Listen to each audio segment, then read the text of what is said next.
Wait a second. The Passion Translation took the second coming of Jesus out of Matthew chapter 24? Sounds like a problem to me.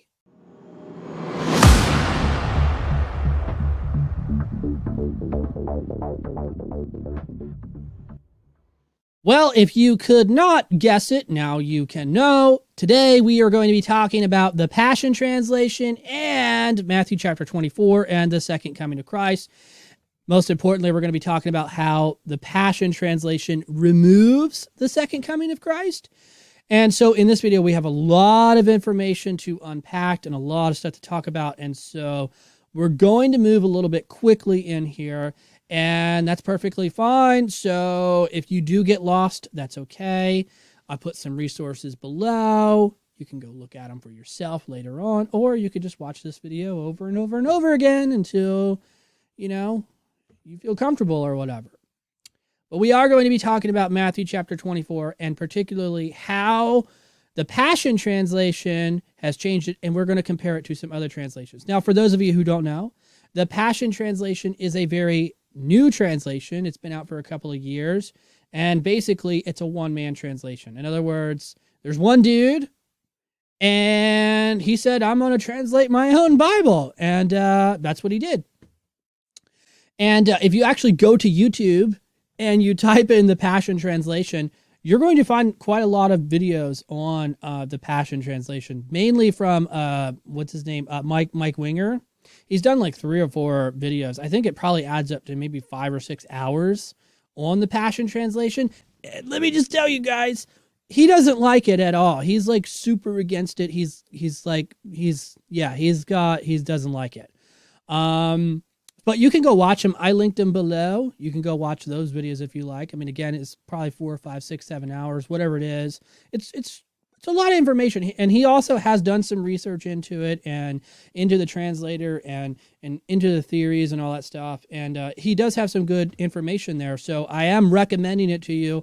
I think that you should do it. And by the way, here on this YouTube channel, we highly encourage scholarship. We highly encourage research. We highly encourage you as the viewer to not just look at one position or one view, but to look at all of the views and learn as much as you can and make your own decisions. So in other words, I'm not here to indoctrinate you. I'm here to give you information as best as possible and allow you to make the decision. By the way, before we get too far into this video, I just want to tell you about my YouTube channel and why I think you should subscribe. First of all, this is a Bible study channel. And what we do here is study the Bible because we take the Bible seriously and we seriously study the Bible. So if you're looking for an online Bible study, it's absolutely free. You just found it. And you can go ahead and click subscribe and the bell notification. Oh, and I forgot to tell you, my name is Adam Jordan Clark, and I publish a brand new video every single day. So basically, what we're going to be talking about is the Passion Translation. And what we're going to do is a little bit different format. Instead of going to our normal format for showing you the text on the screen, we're actually going to go to Bible Gateway because it's easier to show all of the text on the screen, and it's easier to show the comparison that I want to show you. And the primary things that I want to show you about the Passion Translation is actually the footnotes, and it's best to do it on Bible Gateway. So let's go ahead and take a look at the Bible. So when you come to Bible Gateway, believe it or not, a lot of people don't know, but you can add a parallel, which is the ability to add multiple passages side by side. And that button that you click to do that is right here. You just click it and it keeps adding. Also, by the way, just so you know, when you do come to Bible Gateway, you can click this button right here, and it'll give you different translations, and you can switch whatever you want. So you don't have to switch through all of these different pages. You can just simply come here and do it. Also, you have the arrows that go to 25 and 26. In other words, the previous chapter or the next chapter. So when we look at Matthew chapter 24, what we have here on the screen is on the left side, we have the Passion Translation. In the center, we have the NIV. And on the right, we have the New American Standard Bible. The reason why I'm putting the NIV in here is because a lot of people use the NIV. And I'm also putting the New American Standard in here because it's one of the English translations that's pretty precise in terms of the Greek. In other words, the translation theory behind this is to say that it's the attempt is to translate an English Bible, or to translate the Greek into English as precise as possible, as in word for word. That's the goal of the NSAB. So it does it pretty well. A lot of scholars use this. The Passion Translation on the left here is this one-man show. And we're going to take a look at it. But before we do, what I want you to see as I scroll down the screen, what I want you to notice is the size difference between the Passion Translation, the New International Version, and the New American Standard Bible. So let's just scroll down and look at the different size. In other words, the amount of text that's added. As you can see, we will be able to see it much clearer as we get down here to the bottom. Obviously, Matthew chapter 24 is very long.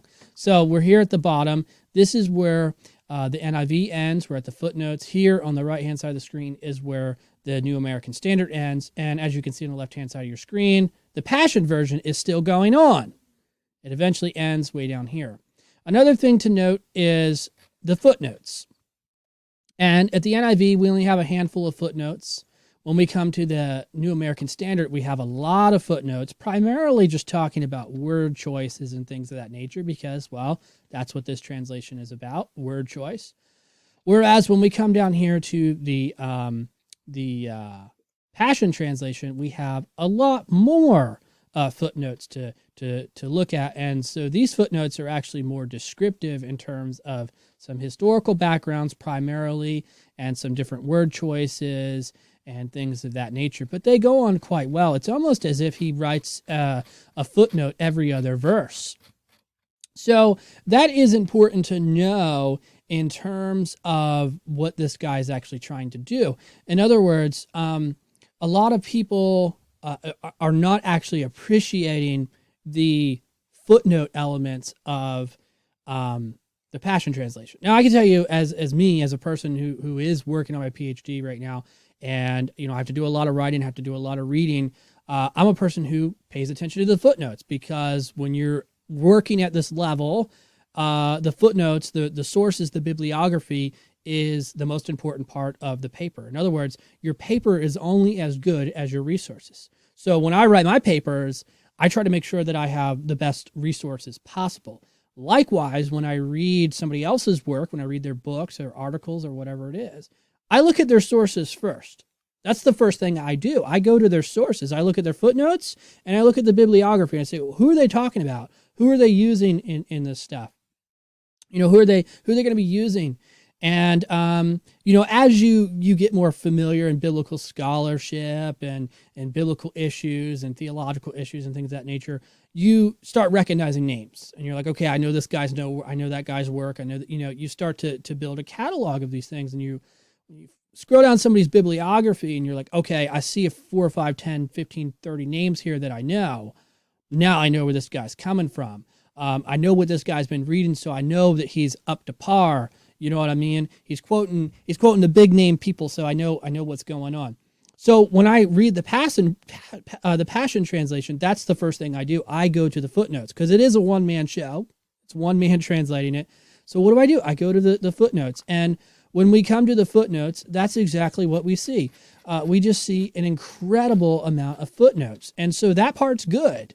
I can tell you this. You probably won't come across too many people on the internet or anywhere for that matter who's actually going to compliment the Passion Translation in this way.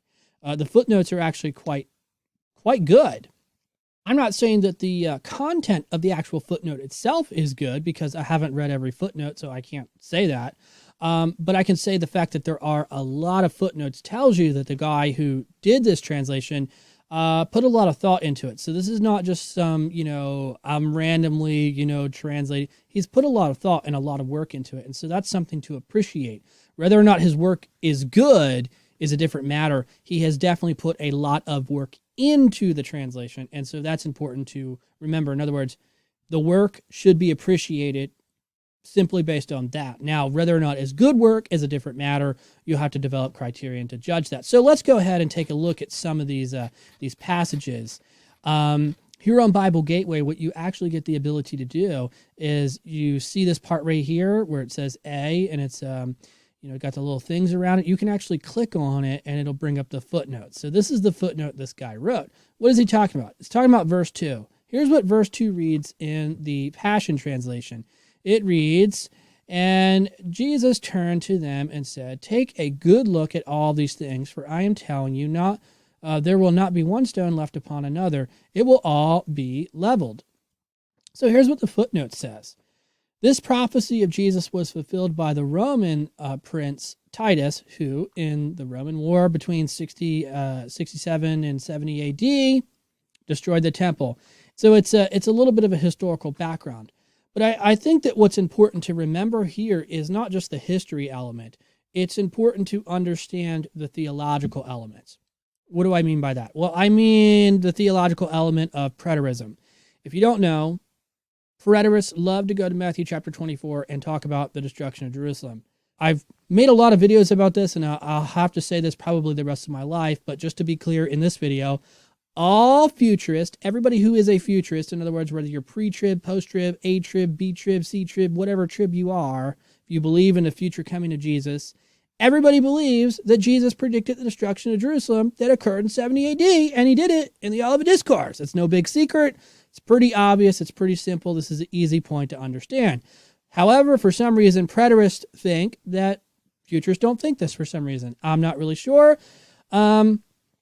I've tried to look into why they think that, and quite frankly, I just can't come up with a good explanation at all. So I don't really know why they think that. But just so you know, all futurists believe that Jesus predicted the destruction of Jerusalem that occurred in 70 AD, and he did it in the Olivet Discourse. The Olivet Discourse is recorded in Mark 13, Matthew 24, Luke 21. So we're looking at Matthew 24, and Jesus predicts the temple. What you'll notice here on the headlines, the Passion says, Jesus prophesies the destruction of the temple. The NIV says, the temple destruction and the signs of the end time.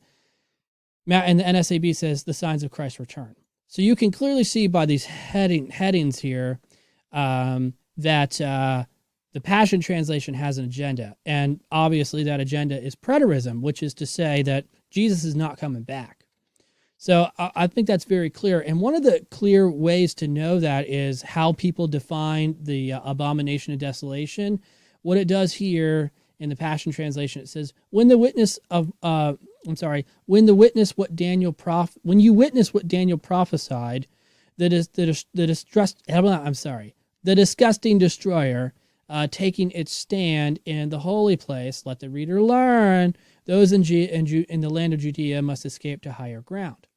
Well, that sounds cool and everything, but it sounds a little bit different than what you would get in the NIV or the New American Standard. It says, so when you see standing in the holy place the abomination that causes desolation spoken through the prophet Daniel, let the reader understand. The New American Standard says, therefore, when you see the abomination of desolation, which was spoken through the prophet Daniel, standing in the holy place, let the reader understand. So it's the abomination of desolation, whereas he takes that phrase out entirely. Well, why does he do that? Well, I would speculate here, but my speculation would say the reason why he took it out is to sort of disregard dispensationalism, because the abomination of desolation is, in fact, a very big point for dispensationalism. So I would probably suspect that the fact that he didn't put abomination of desolation in here, and in fact changed the phrase to the disgusting destroyer, says that he's not a dispensationalist, which is perfectly fine. But the big thing is when it starts here and it says, immediately after the tribulation, or rather the Passion Translation says, then immediately this is what will take place. The sun will be darkened and blah, blah, blah, blah. And so you have here is a little bit of a problem, and we don't have time to go into this problem, but just understand the problem here that exists in verse 29. It's very simple. It says immediately after the tribulation of those days. The idea here is very, very, very simple. Basically, if this the futurist and the partial preterist sort of collide here on verse 29. Sometimes it happens in 27 or 28 or 22, the verses, but typically it happens around verse 29 because people see that Jesus is talking about the destruction of Jerusalem, and then there's a split in the text where he starts talking about his second coming or the end of the world, if you will. And people disagree where the split takes place in Matthew chapter 24. And my argument for that, or rather my solution, is to just simply say that Matthew himself was confused and he didn't really know, so he confused the overlap, so he wasn't really sure himself, which is why we're not sure, because quite frankly, Matthew in Matthew 24 is not clear on where the split occurs. So it's a little bit of a problem, but there is in fact a split, because he does talk about the destruction of Jerusalem. Then all of a sudden he's talking about something totally different that has not happened yet. The gathering of the elect and this, that, and the other, and the virgins that happened in chapter 25. That stuff obviously did not happen. So at some point in Matthew 24, there is a transition. Now, where the transition is, nobody really can agree on that, but generally speaking, most people get up to about verse 29. They say, okay, I don't think Jesus is talking about the destruction of Jerusalem anymore. He's talking about his second coming. So the Passion Translation, on one hand, what I would say is a fairly good translation. I think it represents the charismatic movement in a nutshell. So, it's good for them, because if you didn't know, the charismatics isn't really a denomination, but the fact that they have a Bible now, or a Bible that they're endorsing, is really good for people in the future, because we'll be able to point to the Passion Translation and say, look, we have documentation of what these people actually believe in a concise manner. So that's a good element of this. Likewise with preterism as well, or at least partial preterism. So those are two good outcomes. We'll be able to point to it and quote to it in the future. And that's something that we'll see a development of later on down the road, particularly in pastoral issues and things of that nature. So that's going to be exciting to watch it unravel as the time goes on in the 21st century. So we'll be talking more about the translation, the Passion Translation, as time goes on throughout 2020. I just want to remind you, I do publish a brand new video every day. If you've not subscribed, go ahead and click subscribe. Don't forget to comment below and tell me something very, very, very interesting. And again, my name is Adam Jordan Clark. And as always, I will see you in the next video.